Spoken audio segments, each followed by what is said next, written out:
टी20 विश्व cup 2022 Australia की मेजबानी में खेला जा रहा है। इस महा टूर्नामेंट में भारतीय टीम का प्रदर्शन अब तक शानदार रहा है।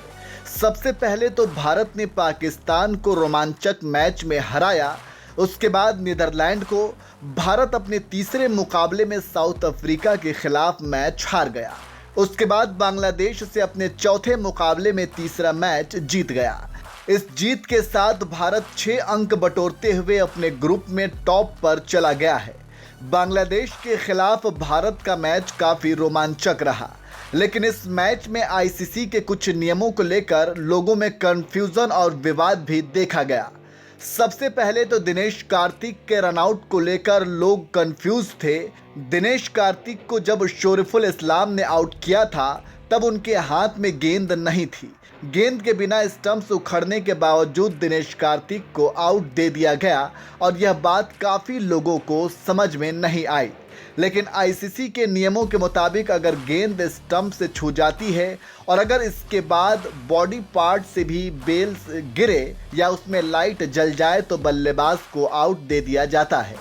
इसलिए अंपायर ने दिनेश कार्तिक को आउट दिया था। एक तरफ भारत ने डकवर्थ लुईस नियम के आधार पर बांग्लादेश के खिलाफ जीत हासिल की, तो वहीं दूसरी तरफ बांग्लादेश के विकेटकीपर बल्लेबाज नूरुल हसन सुहान ने एक अजीबोगरीब बयान दे दिया और इस बयान में उन्होंने भारत के पूर्व कप्तान विराट कोहली पर गंभीर आरोप लगा दिया।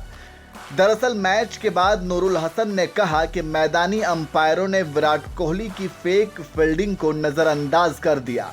नूरुल ने जिस घटना का जिक्र किया है वह बांग्लादेश की पारी के 7वें ओवर के दौरान हुआ था। कोहली ने ऐसा दिखावा किया था कि वो डीप से अर्शदीप सिंह के थ्रो को कैच करके नॉन स्ट्राइक के एंड पर फेंक रहे हों, जबकि वह गेंद नहीं पकड़ पाए थे। ना तो अंपायर मरैस एरास्मस और ना ही क्रिस बाउंड ने इसे देखा, यहाँ तक कि बल्लेबाज भी इसे नहीं देख पाए। इसी घटना का जिक्र करते हुए नूरुल ने विराट पर फेक फील्डिंग का आरोप लगा दिया। चलिए अब आपको बताते हैं कि फेक फील्डिंग पर आईसीसी के नियम क्या कहते हैं। आईसीसी के अनुचित खेल से संबंधित कानून 41.5 के तहत बल्लेबाज का ध्यान जानबूझकर भटकाने, उसे धोखा देने या बाधा पहुंचाने पर उस गेंद को डेड बॉल करार दिया जा सकता है। साथ ही बल्लेबाजी टीम को 5 रन पेनल्टी के तौर पर भी दिया जा सकता है।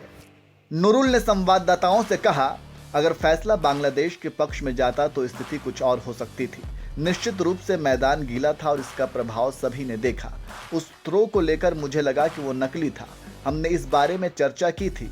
अगर 5 रन जुर्माना उनके ऊपर लगाया जाता तो मैच हमारे पक्ष में होता, लेकिन दुर्भाग्य से ऐसा नहीं हुआ। इसके अलावा इस मैच में एक और घटना भारतीय पारी के समय घटी थी। 16वें ओवर में विराट कोहली बल्लेबाजी कर रहे थे। गेंदबाजी लाइन पर हसन महमूद थे। उन्होंने एक बाउंसर की, इस पर कोहली ने बल्ला लगाते हुए 1 रन ले लिया। उन्होंने इसके बाद अंपायर से नो बॉल की मांग की। विराट के इशारा करते हुए अंपायर ने नो बॉल दे दिया। इस पर बांग्लादेशी कप्तान शकीबुल हसन नाराज हो गए। वह अंपायर की ओर जाने लगे। इतने में कोहली उनके रास्ते में आ गए और उन्हें पकड़ लिया। शाकिब का गुस्सा समाप्त हो गया। दोनों फिर हंसते हुए दिखाई दिए। आपको बता दें कि भारत ने 20 ओवर में 6 विकेट पर 184 रन बनाए। जवाब में बांग्लादेश ने 7 ओवर में बिना किसी नुकसान के 66 रन बना लिए थे। तभी बारिश आ गई। उस समय भारत मैच में डकवर्थ लुईस नियम के आधार पर 17 रन से पीछे था। अगर मैच नहीं होता तो बांग्लादेश की टीम जीत जाती। ऐसे में भारत के लिए सेमीफाइनल की राह मुश्किल हो सकती थी। हालांकि बारिश ने टीम इंडिया पर मेहरबानी की और मैच दोबारा से शुरू हुआ। जब मुकाबला फिर से शुरू हुआ तो सारे समीकरण बदल गए।